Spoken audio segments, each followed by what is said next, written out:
परदेशी समिती आमच्याकडे नव्हती, सगळं स्वदेशी होतं आणि शेतकऱ्याशी आम्ही प्रामाणिकपणाने कर्जमुक्ती करून तसे वागलो. तसंच हे सरकार आता का वागत नाही? मी तर 5 तारखेपासून मराठवाड्यामध्ये संवाद दौऱ्यावरती जाणार आहे. इथे माझ्या कोणत्याही जाहीर सभा नसतील. शेतकऱ्यांशी मी थेट संवाद करणार आहे.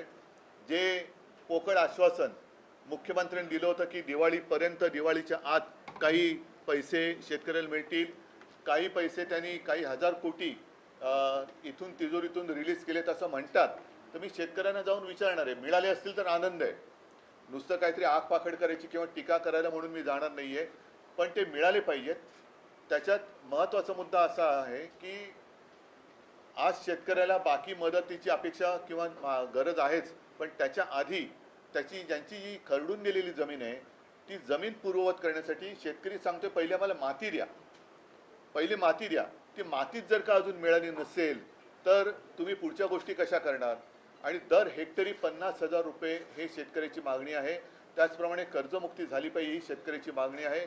इतर बाकी अनेक गोष्टी आहेत. मी शेतकऱ्यांना जाऊन भेटणार आहे आणि शेतकऱ्यांना विचारणार आहे की जे पॅकेज जाहीर केलं होतं त्यातलं तरी किती आलेलं आहे. कारण खरडून गेलेल्या जमिनीला 3 का 3.5 लाख रुपये मनरेगातून देणार होते. आम्ही मोर्चा काढला होता. त्या मोर्चात मी मागणी केली होती की दिवाळीपूर्वी त्या 3 लाखातले पहिले 1 लाख रुपये तरी शेतकऱ्याच्या खात्यामध्ये टाका. मग पुढचे नंतर तुम्ही देत राहा. मग तुम्ही नोव्हेंबरमध्ये द्या, डिसेंबरमध्ये द्या, असे द्या, पण पहिले 1 लाख रुपये तर द्या. तर तेही दिलेत असं मला काय वाटत नाही. तर नेमकं सरकार काय करणार आहे आणि शेतकऱ्याच्या हातात आत्तापर्यंतच्या घोषित झालेल्या पॅकेजपैकी काय मिळालेलं आहे? गाई म्हशी मिळालेल्या आहेत का? शेळ्या मिळालेल्या आहेत का? कोंबड्या मिळालेल्या आहेत का? इतर पैसे मिळाले आहेत का? मग त्याच्यानंतर रब्बीचा हंगाम येतोय, त्याचं कर्ज कसं मिळणार, त्याचं बी बियाणं वगैरे वगैरे या सगळ्या गोष्टी याची चर्चा करण्यासाठी मी मराठवाड्यात जाणार आहे.